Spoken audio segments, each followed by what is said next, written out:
زیارت عاشورہ پڑھنے کا طریقہ اور نماز تہجد پڑھنے کا طریقہ۔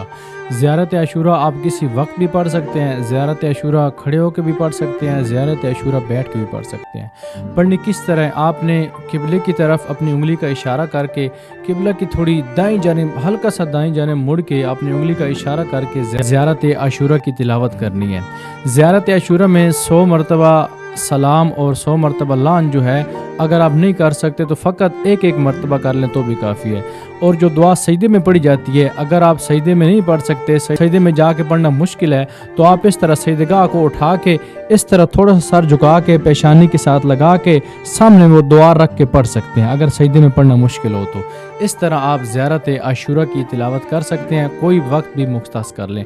اور نماز تہجد کا بالکل آسان طریقہ کار ہے، کل 11 رکعت ہے، 2 کر کے پہلے 8 رکعت پڑھنی ہے، پھر 2 رکعت شفع پڑھنی ہے، پھر 1 رکعت نماز وتر پڑھنی ہے۔ اگر آپ کو یہ لکھی ہوئی چاہیے تو آپ مجھے انسٹاگرام پہ ان باکس میں میسج کریں، آپ کو لکھی ہوئی مل جائے گی، انشاءاللہ تفصیلاً آپ کو جو سمجھ آ جائے گی۔